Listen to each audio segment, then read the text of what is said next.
Episode 428, the UK's plan to make AI better and cheaper. The AI6 podcast with Joanne Sweeney. The UK government has announced £60 million of funding for two new artificial intelligence research labs based at the University of Oxford and University College London. The aim? Well, to make advanced AI systems cheaper, more reliable, and easier for organisations to use. Hello, and you're very welcome back to AI6, the podcast that demystifies artificial intelligence in just 6 minutes a day. First, let's hear what UK AI Minister Kanishka Narayan said. We are only just beginning to unlock AI's huge potential to grow our economy and improve our public services. With our world-leading universities and deep pool of AI expertise, Britain can set the agenda for what comes next. These new labs will lead the world in the fundamental work that is set to make AI cheaper, more practical, and easier to adopt so businesses and public services across the UK can benefit. Professor Charlotte Dean, Senior Responsible Owner for the UK Research and Innovation AI Programme, is quoted as saying, "The UK is already one of the world's leading nations in AI research. These labs will put that advantage to work, backing the bold, high-reward ideas that can shape the future of AI. We look forward to working with the labs to maximise the benefits for the UK." So the UK's plan is to build better AI, not bigger AI. When artificial intelligence makes the headlines, the story is almost always about scale. Larger models, bigger funding rounds, and ever-expanding data centres dominate the narrative. The underlying assumption is clear. If a model is bigger, it must be better. But the UK government's latest approach points in a different direction. Rather than competing to build the next frontier model, it is focusing on making AI cheaper to run, more reliable, and easier to deploy in real-world environments.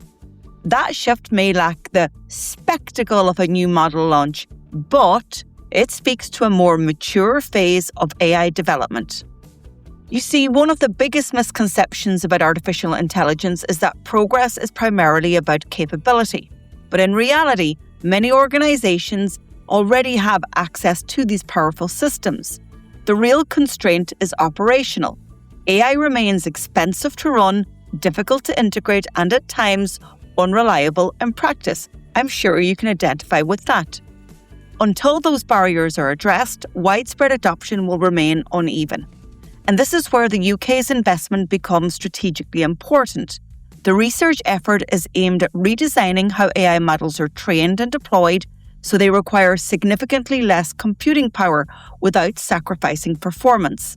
If successful, it could fundamentally change the economics of AI. At present, running advanced models demands substantial infrastructure, from high-performance chips to large-scale data centres.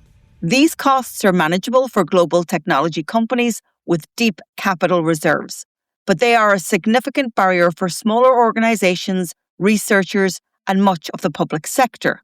Reducing compute requirements lowers that barrier and opens the door to broader, more equitable access.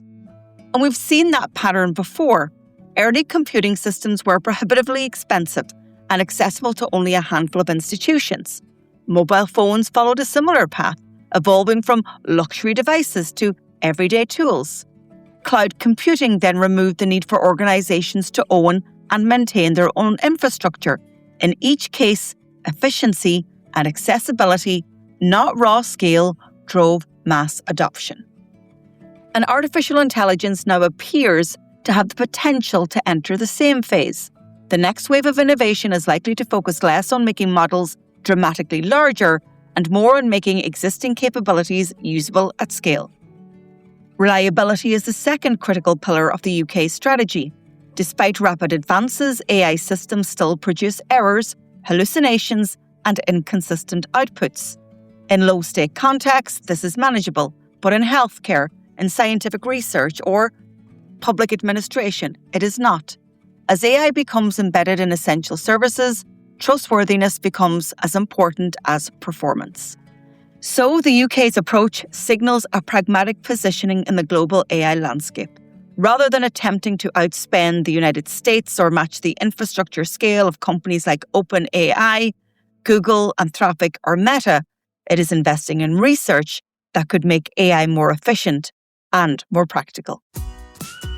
That's it for today's show. If you're ready to turn these insights into skills, here's how I can help. Get your copy of my book, AI Playbook, on Amazon. It's the perfect companion to the show. For weekly AI strategy, subscribe to my newsletter, Human in the Loop, on LinkedIn. Or if you want to take the next big step, you can take our CPD accredited professional diploma in AI. Maybe you need something more tailored for your organisation. You can book a call in my calendar at digitaltraining.ie. Or if you work in government or public sector, go over to publicsectormarketingpros.com. If you found this episode useful, please share it with a pro that you know. And I'd love to read your comments on Spotify. And if you can, take a second to like, rate, or subscribe wherever you listen. It really helps the show. This is AI6. I'll talk to you on the next episode.